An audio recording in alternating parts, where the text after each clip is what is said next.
Hello friends, जो आज हम टॉपिक पढ़ेंगे वो पढ़ेंगे इलेक्ट्रिक पावर। इलेक्ट्रिक पावर क्या होती है? Electric power is the electrical work done per unit time. मतलब कि दैट मीन्स जो पावर है वो मेरी किसके इक्वल होती है? वर्क डन अपॉन में टाइम टेकन। तो जो पावर को हम किससे डिनोट करते हैं? पी से डिनोट करते हैं, और वर्क डन को डब्ल्यू से डिनोट करते हैं, और टाइम टेकन को टी से डिनोट करते हैं। जो डेफिनेशन है ये समझ में नहीं है योगी की, जो electrical power is the electrical work done per unit time. तो इसको हम किसी एग्जांपल से समझते हैं, तब समझ में आएगा। कि मान लो कि ये मेरा एक मजदूर ये है और एक मजदूर ये है। ये क्या है? मजदूर है। इसकी जो काम करने की कैपेसिटी है, कि मान लेते हैं कि ये थोड़ा अच्छा है, मतलब हेल्दी सा है, और ये क्या है? थोड़ा दुबला पतला सा है। तो हम देख के क्या बोलेंगे कि जो ये वाला आदमी है, तो इसकी जो पावर है, मतलब जो काम करने का, ये बोलते हैं ना हम जब कभी भी कि दो अगर इंसान को देख लेते हैं, एक थोड़ा हेल्दी सा होता है, एक पतला दुबला सा होता है, कि ये वाला इंसान ना ज़्यादा पावरफुल है, ये तो बहुत पावरफुल है। तो मान लेते हैं कि जो ये मजदूर है, इनको हम टारगेट देते हैं कि तुम दोनों ने ना, हम एग्जाम्पल से समझेंगे तब पता लगेगा कि किसकी जो पावर है वो ज़्यादा है, कौन पावरफुल है। कि मान लेते हैं हम दोनों को हम टारगेट देते हैं कि तुम्हें ना 300 जो ईंट है ना, जो ब्रिक्स होती है, उनको इकट्ठा करना है एक जगह पे। तो जब उनको इकट्ठा करना है एक जगह पे 300 को, तो जो ये वाला मजदूर है ये 5 घंटे में कर देता है, लेकिन ये वाला है ये 1 दिन में करता है। काम दोनों का सेम है, कि काम तो ईंटें तो 300 ही डालनी है, लेकिन इनका जो टाइम है वो क्या हो रहा है? वो अलग अलग हो रहा है। तो दैट मीन्स क्या है कि जब एक ही काम को ये आदमी 5 घंटे में कर रहा है और ये आदमी इस काम को 1 दिन में कर रहा है, तो दैट मीन्स जो ये, इसका मतलब क्या हुआ? काम दोनों का सेम है, तो इसका मतलब ये इंसान क्या है मेरा? ज़्यादा पावरफुल है एज कम्पेयर टू इसके।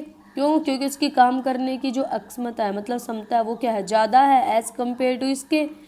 तो क्या हुआ? इन्होंने काम किया, फिर वो हमें काम तो दोनों का सेम है, लेकिन किससे हमें डिसाइड किया कि इसका जो ये पावरफुल है? हमें टाइम देख के पता चला ना कि अगर इसने तो 5 घंटे में कर दिया और इसने 1 दिन में कर दिया, तो इसका मतलब क्या हुआ? कि ये इंसान क्या है? ज़्यादा पावरफुल है। ऐसे ही यहाँ पे इलेक्ट्रिक पावर होती है। इलेक्ट्रिक पावर क्या होती है? वर्क डन अपॉन में टाइम टेकन। कि जो rate of doing work, rate का मतलब होता है रेट ऑफ डूइंग वर्क में जब भी हम किसी चीज़ के सामने रेट लगा देते हैं, rate of doing work, that means वो किसकी बात कर रहा है? वो टाइम की बात कर रहा है, विद रिस्पेक्ट टू टाइम बात कर रहा है। तो क्या हुआ कि इलेक्ट्रिकल पावर क्या होती है मेरी? Electrical power is the electrical work done per unit time. कि उस कितने जो अप्लायंसेज है, जितने भी हमारे यहाँ, वो कितना काम करते हैं एक पर यूनिट टाइम में, उसी को क्या बोलते हैं? Electrical power. तो पावर क्या है मेरी? वर्क डन अपॉन में टाइम टेकन। तो ये किससे रिप्रेजेंट करते हैं? पावर को पी से, वर्क डन को हमें पहले पढ़ा था डब्ल्यू से, और टाइम टेकन को टी से। तो जो यूनिट होती है इलेक्ट्रिकल पावर की, वो क्या होती है? वाट। तो WATT वाट, और इसको किससे रिप्रेजेंट करते हैं? इसका सिंबल होता है W। तो इसको हम किससे रिप्रेजेंट करते हैं? W से। इसके बाद है कि ये तो हमारी क्या है? अगर हमें 1 वाट की बात की जाए, तो 1 वाट क्या होता है? 1 वाट इज इक्वल टू, हमें पता है कि जो वर्क डन की जो यूनिट होती है वो जूल होती है, और टाइम की जो यूनिट होती है वो क्या होती है? सेकंड होती है। तो 1 वाट मेरा किसके बराबर होगा? जूल पर सेकंड। जूल पर सेकंड मतलब क्या हुआ? कि जो मेरे इलेक्ट्रिकल अप्लायंसेज हैं वो कितनी इलेक्ट्रिकल एनर्जी को कंज्यूम कर रहे हैं eight the rate of 1 joule पर सेकंड।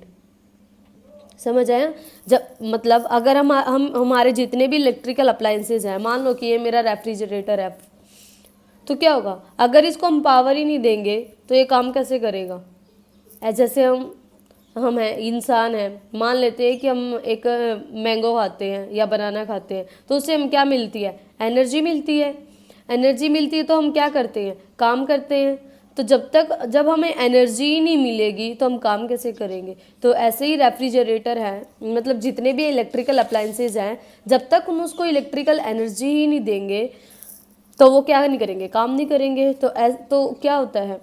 1 जो वाट होती है, मतलब जो पावर होती है, किसके बराबर होगी? Electrical appliances consume electrical energy at the rate of 1 joule per second, it's power is said to be 1 watt. इसके बाद हम कैसे कैलकुलेट करते हैं कि फार्मूला क्या होता है इलेक्ट्रिकल पावर को कैलकुलेट करने का। हमें अभी ऊपर क्या पढ़ा है कि जो पावर है मेरी किसके इक्वल होती है, W/T की इक्वल होती है। देख power P is equal to क्या है, W/T, लेकिन कल हमने क्या पढ़ा था कि जो I है वो किसके इक्वल है, Q/T के इक्वल पढ़ा था, और जो V है वो क्या था, W/Q, और जो ये I है और जो मेरा V है वो किसके इक्वल है, W/Q के है। अगर मेरे को यहाँ से हमें यहाँ पे किसकी वैल्यू पुट करनी है, W की, तो W के मेरी पावर है, मतलब वर्क डन है। तो ये क्या हो जाएगा मेरे यहाँ से, अगर मैं यहाँ से Q की वैल्यू निकाले तो Q इज इक्वल टू क्या हो जाएगा, I इंटू T, और यहाँ से W इज इक्वल टू क्या हो जाएगा, V इंटू Q। तो अगर मैं यहाँ पे Q की वैल्यू पुट करूँगी तो W इज इक्वल टू क्या आ जाएगा, V into I into T। ये किसकी वैल्यू आ गई, W की। अब ये वैल्यू मैं यहाँ पे पुट कर देती हूँ, तो P इज इक्वल टू क्या आ गया मेरा, V into I into T upon में T। तो T से T कैंसिल हो गया, तो P इज इक्वल टू क्या आ गया, V into I। That means power किसके प्रोडक्ट के इक्वल होगी, वोल्टेज एंड करंट के। सेम हमने ऐसे ही निकाला है कि जो मेरी पावर है वो किसके इक्वल होगी, P is equal to V into I watt. तो जो मेरी P हमें पता क्या होती है, P तो मेरी क्या होती है, इलेक्ट्रिक पावर होती है, और जो मेरा V होता है ये क्या होती है, वोल्टेज होती है या फिर पोटेंशियल डिफरेंस होता है, और जो मेरी I होता है ये क्या होता है, मेरा करंट होता है। तो इस प्रोडक्ट से हमें क्या पता लग रहा है कि जो पावर है वो डिपेंड कर रही है मेरी, ये मान लो कि ये मेरी क्या है, कंडक्टर है, जो मेरा ये इसके जो टर्मिनल्स है, मतलब किसी भी जो पावर है मेरी क्या कर रही है, डिपेंड कर रही है कि टर्मिनल्स जो डिवाइसेस है मेरे, उन टर्मिनल्स के बीच में जो वोल्टेज है वो कितनी है, और इसमें जो इलेक्ट्रिक करंट है वो कितना पास कर रहा है। मतलब ये मेरा एक डिवाइस है मान लेते हैं, इस डिवाइस के इस टर्मिनल से और इस टर्मिनल के बीच में जो वोल्टेज है वो कितनी है, और उसमें से जो करंट है वो कितना फ्लो कर रहा है। इसके बाद है इसी के वो यूनिट कैसे निकालते हैं कि इसकी यूनिट क्या होती है। जैसे मेरी पावर है, पावर की यूनिट क्या होती है, वाट होती है, और वोल्ट क्या होता है मेरा, 1 वोल्ट। वोल्टेज की यूनिट क्या होती है, वोल्ट होती है। करंट की क्या होती है, एम्पियर होती है। तो वोल्ट को किससे रिप्रेजेंट करते हैं, V से, और एम्पियर को A से। तो 1 वाट मेरा किसके इक्वल भी होता है, 1 वोल्ट एम्पियर। इसके बाद है कुछ मतलब ये जो फार्मूले हम बताऊंगी अभी, ये न्यूमेरिकल के लिए बहुत इंपॉर्टेंट है। इनके ऊपर जो न्यूमेरिकल्स हैं वो आते ही आते हैं डायरेक्ट पावर के ऊपर, कि कैसे हम पावर निकालेंगे, क्या है कि हम कैसे कैलकुलेट करेंगे। कुछ फार्मूले हैं जो इलेक्ट्रिकल पावर के हैं। पावर का अगर हमें रिलेशन निकालना पड़े in term of I and R, in term of I and R, तो मेरी P इज इक्वल टू क्या होता है, V इंटू I। अभी पढ़ा है हमने। अब बेस्ड ऑन ओम्स लॉ क्या होता है मेरा, V is equal to IR होता है। तो यहाँ पे हमारी किसकी वैल्यू है, V की वैल्यू है। तो क्या करेंगे, इक्वेशन सेकंड को इक्वेशन फर्स्ट में पुट कर देंगे। तो इक्वेशन फर्स्ट को जब सेकंड में पुट करेंगे तो क्या होगा, यहाँ पे IR हो जाएगा। तो IR इंटू I, तो P इज इक्वल टू क्या होगा, I square R। P is equal to I square R। Direct ये फार्मूला याद रखना है, ये बहुत इंपॉर्टेंट है। इसके बाद क्या है, power in term of V and R। Power in term of V and R क्या है कि P इज इक्वल टू क्या होता है, सेम ऐसे V इंटू I होता है। Based on Ohm's law V is equal to IR होता है। लेकिन अब की बार हमें किस में चाहिए, V और R में रिलेशन चाहिए। यहाँ पे हमने I और R में रिलेशन चाहिए, तो हम V की वैल्यू पुट करेंगे। क्यों, क्योंकि हमें रिलेशन खाली I और R में चाहिए, तभी V की वैल्यू पुट करेंगे। लेकिन इस केस में हमें V और R में रिलेशन चाहिए, तो हम यहाँ पे I की वैल्यू पुट करेंगे। तो यहाँ से I क्या आया मेरा, I is equal to V upon R आ जाएगा। तो इसको यहाँ पे पुट करेंगे तो क्या आ जाएगा, V ऐसे का ऐसा रहेगा, I की जगह V अपॉन R। तो क्या आ जाएगा, V स्क्वेयर अपॉन R। तो पावर इज इक्वल टू क्या होगी, V स्क्वेयर अपॉन में R। तो यहाँ से क्या रिलेशन निकला है कि जो मेरी पावर है वो क्या है, इनवर्सली प्रोपोर्शनल है रेजिस्टेंस के। अगर मेरी रेजिस्टेंस ज़्यादा होगी तो दैट मीन्स मेरी जो पावर है वो क्या होगी, कम होगी। अगर मेरी रेजिस्टेंस कम होगी तो दैट मीन्स मेरी पावर क्या होगी, ज़्यादा होगी। किसके केस में, वोल्टेज और रेजिस्टेंस। देखो एक मेरा बल्ब ए है और एक मेरा बल्ब क्या है बी है। तो अगर मेरी ए की जो ब्राइटनेस है, देखो जो ए की ब्राइटनेस है वो कम है, लेकिन जो बी की ब्राइटनेस है वो क्या है, ज़्यादा है। जब ए की ब्राइटनेस कम है और बी की ब्राइटनेस ज़्यादा है, मतलब ये क्या कर रहा है, ग्लो कर रहा है लेस ब्राइटली, और ये ग्लो क्या कर रहा है, मोर ब्राइटली। क्यों हो रहा है ऐसा, क्योंकि इसकी जो रेजिस्टेंस है वो क्या है, हाई है, और इसकी जो रेजिस्टेंस है वो क्या है, कम है। और इसकी जो पावर है, अगर इसकी रेजिस्टेंस हाई है तो इसका मतलब इसमें पावर क्या है, कम है। अगर इसमें लेस रेजिस्टेंस है तो इसके मतलब इसमें पावर क्या है, हाई है। तो इससे हमारे ना 3 फार्मूले निकल के आए हैं पावर के। ये तीनों के तीनों फार्मूले बहुत इंपॉर्टेंट है, क्योंकि इनके ऊपर बेस्ड क्या होते हैं, न्यूमेरिकल होते हैं। देखो P इज इक्वल टू क्या, फर्स्ट फार्मूला क्या निकल के आया है, P is equal to V into I. Second क्या आया है, P is equal to I square R, और P is equal to V square R. इसके बाद रिलेशन है वोल्टेज और power rating of electrical appliances. मतलब जो हमारे घरों में जो पावर और वोल्टेज जो हमारे क्या होते हैं, इलेक्ट्रिकल अप्लायंसेज होते हैं, मतलब जैसे ट्यूबलाइट होगी, बल्ब हो गए, फैन हो गया, आयरन हो गया, वॉशिंग मशीन हो गया, ऐसे बहुत सारे होते हैं। हमें उनका क्या पता होता है कि हमें ये पता है कि ये हम ये बोलते हैं कि जो बल्ब है ना ये 60 वाट का है, 40 वाट का है, 100 वाट का है, ऐसे बोलते हैं हमें वो। तो अगर कोई हमसे ये बोले कि जो ये मेरा ये ट्यूब है ये 40 वाट की है, तो ये बताओ कि इसमें कितना करंट फ्लो करेगा। अगर हमें पावर बताए तो हमें कैलकुलेट कर देंगे। कैसे कैलकुलेट करेंगे कि हमें ये पता है कि जो बल्ब की जो पावर होती है वो उन्होंने ये बता दिया कि 40 वाट का है, तो हमें ये पता है कि घरों में जो वोल्टेज आती है वो 220 वोल्ट आती है। Based on the formula power, ऐसे पी और आई के बीच में क्या रिलेशन होता है, P is equal to V into I होता है। तो यहाँ पे क्या रखेंगे, पावर रख देंगे कि ये 40 वाट का है, और यहाँ पे वोल्टेज रख देंगे 220, और यहाँ से करंट निकाल लेंगे। ये मैंने कुछ निकाले हुए हैं, तुम भी अपने घरों में जो इलेक्ट्रिकल अप्लायंसेज होते हैं अगर कोई बल्ब तो वो निकाल के देख सकते हैं। अगर कोई हमसे पूछे कि अगर हमें पावर दी हुई है तो करंट बताओ कि ये कितना करंट इसमें से फ्लो करेगा, ठीक है। इसके बाद है इस जो इलेक्ट्रिकल पावर के बेस्ड कुछ न्यूमेरिकल्स हैं।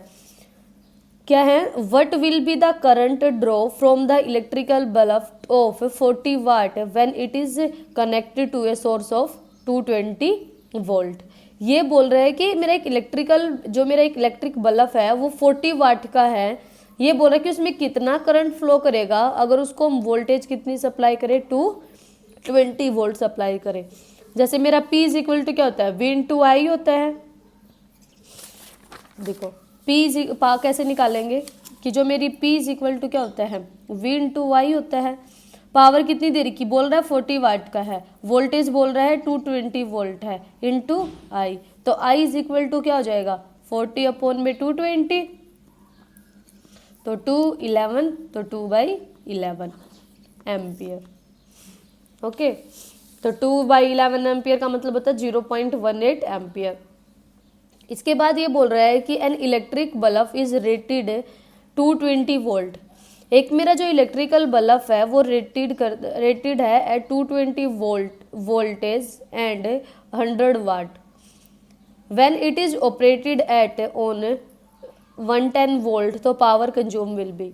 अच्छा, ये बोल रहा है कि मेरा एक ही बल्ब है, ये बोल रहा है कि एक ही बल्ब है, ये क्या कर रहा है 220 वोल्ट पे जब इसको हम सप्लाई कर रहे हैं तो इसमें जो पावर है वो कितनी है, 100 वाट है।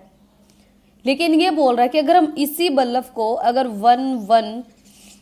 110 वोल्ट की अगर सप्लाई करें तो ये बोल रहा है कि पावर है वो कितनी आएगी। ये बहुत इंपॉर्टेंट क्वेश्चन है, ऐसे क्वेश्चन एग्जाम में बहुत आते हैं। कि ये बोल रहा है कि मेरा क्या है, एक बल्ब है, तो ये क्या है 220 वोल्ट की हमने इसको वोल्टेज दिया है, और ये जो पावर है इसकी 100 वोल्ट है। अगर हम इसी बल्ब को अगर 110 वोल्ट की अगर वोल्टेज देते हैं तो ये कितनी पावर कंज्यूम करेगा। सबसे पहली बात तो है कि अगर ये बल्ब और ये बल्ब सेम है तो दैट मीन्स इसकी जो रेजिस्टेंस है और इसकी जो रेजिस्टेंस है, रेजिस्टेंस की वैल्यू तो चेंज नहीं होगी अगर वोल्टेज चेंज करेंगे, क्योंकि ये क्या बोल रहा है कि सेम बल्ब यूज कर रहे हैं। तो दैट मीन्स क्या होगा कि अगर पावर मेरी इन्होंने कितनी दी है, पावर मेरी इन्होंने 100, P इज इक्वल टू क्या है 100 वाट है, और जो वोल्टेज है वो कितनी है 220 वोल्ट है।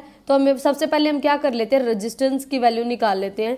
क्यों? क्योंकि हमें एक फार्मूला पता है कि अगर हमें पावर निकालनी है P is equal to V square by R. P is equal to V square by R होता है। अगर हम R की वैल्यू कैलकुलेट कर लेंगे तो हमारे पास क्या आ जाएगी, पावर आ जाएगी। तो P is equal to R की वैल्यू क्या करेंगे, ऐसे फाइंड आउट कर लेंगे। P इज इक्वल टू क्या होता है, V square by R. Power हमें इस केस में पता है 100 है, और वोल्टेज कितनी है, 220 वोल्ट है। तो R इज इक्वल टू क्या जाएगा, 220 और यहाँ से ये कट जाएगा तो क्या आ जाएगा, R की वैल्यू कितनी आ जाएगी, 484 ओम। तो R कितना आ गया, 480। फर्स्ट केस में हमें क्या निकाला है कि जो रेजिस्टेंस की वैल्यू है वो 484 ओम है।